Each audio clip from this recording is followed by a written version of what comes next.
우리는 흔히 차별금지법이라고 하면 누군가를 보호하기 위한 착한 법, 소수자를 괴롭히지 말자는 상식적인 이야기로 생각한다.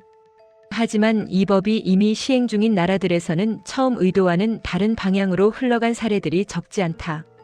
오늘은 찬반을 떠나 실제로 외국에서 벌어진 일들을 바탕으로 이 법이 한국 사회에 들어왔을 때 어떤 변화가 생길 수 있는지를 차분히 살펴보려 한다. 먼저 해외에서 가장 먼저 나타난 변화는 차별의 기준이 달라졌다는 점이다. 캐나다와 영국에서는 차별금지법 시행 이후 차별이 단순한 행동이 아니라 표현과 의견까지 포함하는 개념으로 확장됐다. 예를 들어 캐나다에서는 성별을 남성과 여성 두 가지로 본다는 견해를 공개적으로 밝힌 교수가 학생의 신고로 인해 조사 대상이 된 사례가 있었다. 폭언도 강요도 없었지만 누군가에게 불쾌감을 줄 수 있다는 이유였다. 중요한 건 유죄 판결을 받았느냐가 아니다. 조사와 소명 과정 자체가 이미 상당한 압박으로 작용한다는 점이다. 이런 구조가 한국에 들어온다면 SNS 글, 유튜브 발언, 강의 내용, 심지어 가정에서의 교육 방식까지도 차별로 해석될 수 있는가라는 기준 아래 문제가 될 가능성이 커진다. 다음은 고용 현장에서의 변화다. 영국과 미국 일부 지역에서는 기업들이 차별을 피하기 위해 채용 기준을 더 모호하게 바꾸기 시작했다. 능력이나 경력보다 특정 집단의 비율이나 정체성 포함 여부를 더 신경 쓰게 되면서 채용 과정이 오히려 불투명해졌다는 지적이 나왔다. 또 하나 눈에 띄는 변화는 고용주가 불합격 사유를 아예 설명하지 않게 됐다는 점이다. 예전에는 경력이 맞지 않습니다라고 말할 수 있었지만 이제는 그 말조차 법적 분쟁의 씨앗이 될 수 있기 때문이다.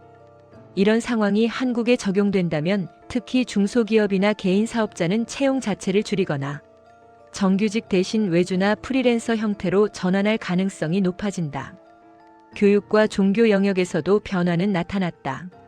프랑스와 스웨덴에서는 종교기관이나 사립학교가 기존의 가치관을 유지했다는 이유로 보조금 중단이나 행정 경고를 받은 사례가 있었다.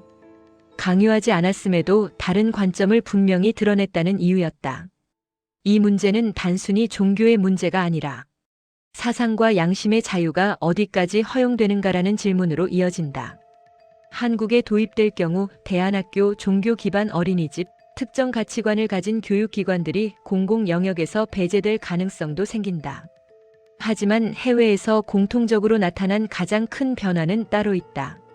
사람들이 더 관대해진 것이 아니라 더 조심하게 되었고 더 말하지 않게 되었다는 점이다. 회의에서는 의견을 줄이고 온라인에서는 댓글을 피하고 토론 자체를 꺼린다.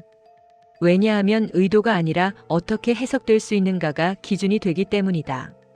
한국처럼 온라인 신고 문화가 강하고 집단 압력이 센 사회에서는 이런 현상이 훨씬 빠르게 확산될 가능성이 있다. 여기서 중요한 건 차별을 없애야 하느냐의 문제가 아니다. 진짜 질문은 이것이다.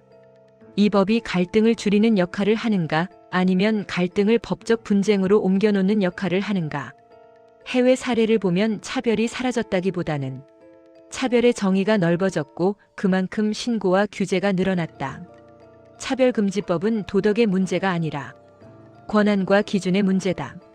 누가 차별을 정의하는지, 누가 판단하는지, 그리고 그 기준은 어디까지 확장될 수 있는지. 이 법이 한국 사회에 들어온다면 우리는 분명 더 조심스러운 사회가 될 것이다. 그것이 더 안전한 사회일지 아니면 더 침묵하는 사회일지는 지금 우리가 충분히 생각해 봐야 할 문제다.